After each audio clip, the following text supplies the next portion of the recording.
अल्लाह पर भरोसे का वाक़या। एक हाकिम साहब हुआ करते थे जो बहुत ही नेक दिल और दीनदार थे, जिनका दवाखाना पुरानी इमारत में था।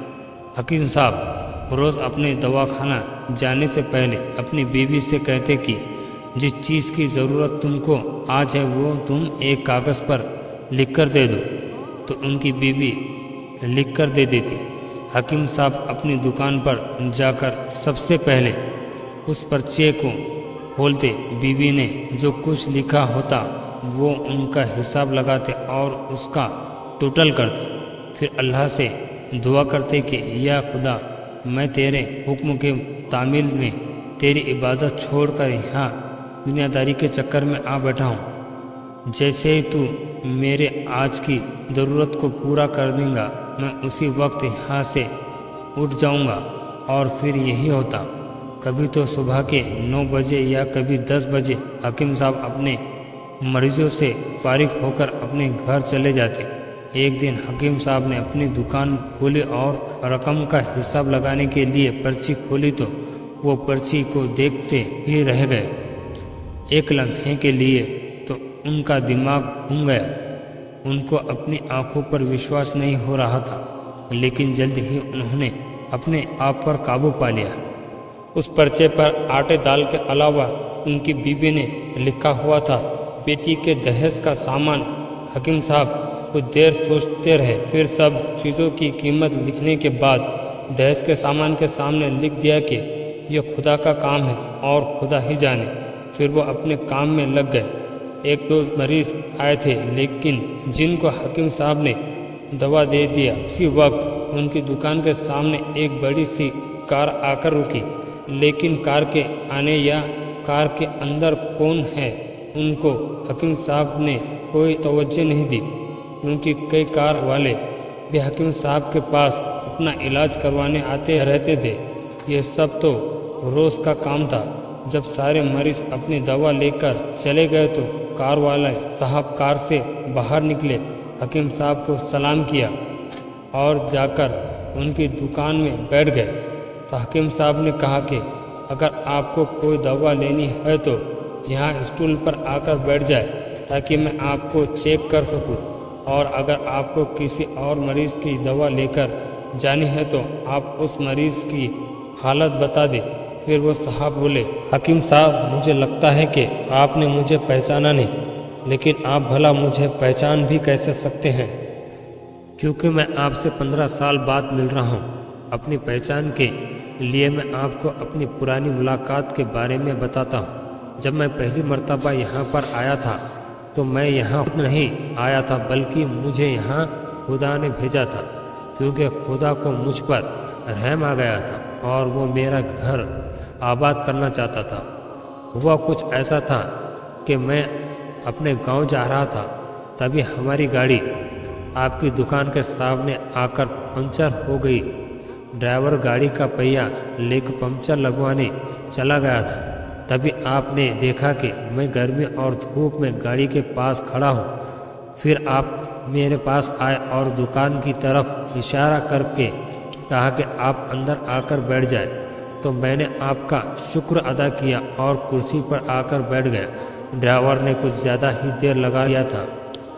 एक छोटी सी बच्ची भी मेरे पास खड़ी थी और बार बार वो कह रही थी कि मुझे भूख लगी है, और आप मुझसे कह रहे थे कि बेटी थोड़ा सब्र करो, अभी थोड़ी देर में चलते हैं। मैं सोच रहा था कि मैं आपके पास इतनी देर बैठा हूँ, लगता है मुझे आपसे कोई दवा खरीदनी चाहिए ताकि आप मेरे बैठने को ज़्यादा महसूस ना करें।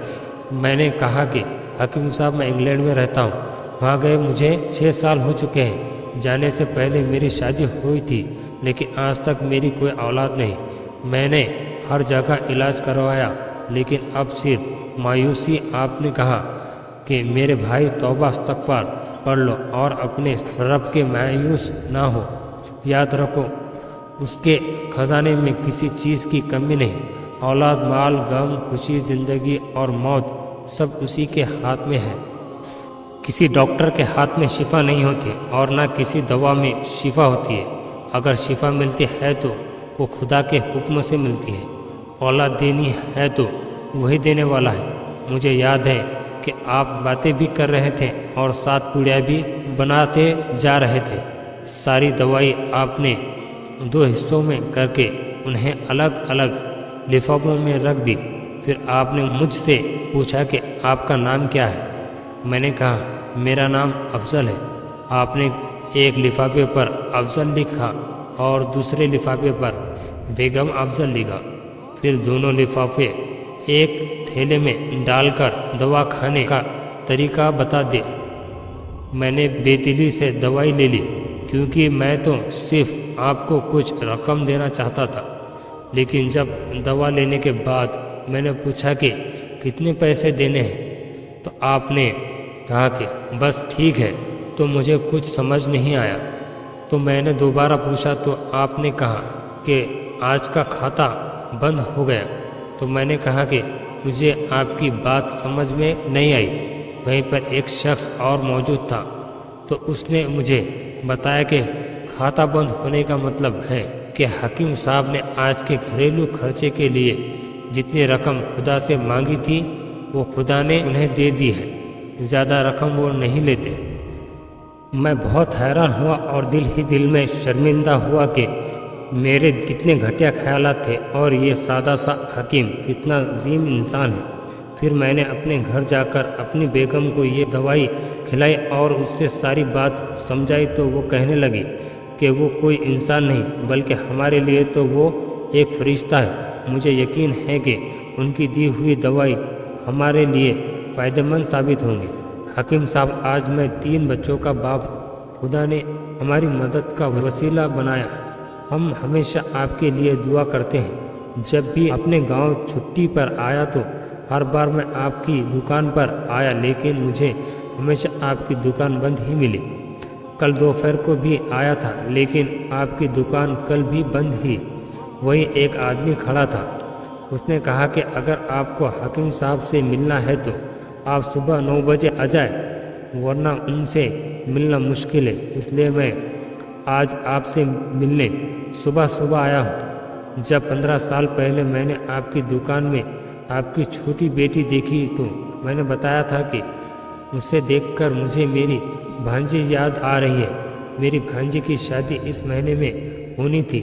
उसकी शादी का सारा खर्च मैंने अपने ज़िम्मे लिया था। मैंने उसे पैसे भिजवाए थे कि वो अपनी मर्ज़ी से चीज़ें खरीद ले। उसे बुखार था लेकिन उसने किसी को नहीं बताया। वो बुखार की दवाई खाती रही और घूमती रही। फिर एक दिन वो बाज़ार में बेहोश होकर गिर गई। अस्पताल ले जाने के बाद पता चला कि उसे बहुत तेज़ बुखार था और वो बेहोश हालत में ही दुनिया से चली गई। उसके इंतकाल होने के बाद ना जाने क्यों मुझे और मेरी बीवी को आपकी बेटी का ख्याल आया। हमने ये फैसला किया कि हम दहेज का सारा सामान आपकी बेटी के लिए पहुंचा देंगे और अगर शादी जल्द हो गई तो सारा इंतज़ाम खुद ही करेंगे और अगर अभी कुछ वक्त हुआ तो नकद रकम पहुंचा देंगे। मेरे आपसे ये गुजारिश है कि आप इन सब के लिए मुझे मना नहीं करेंगे।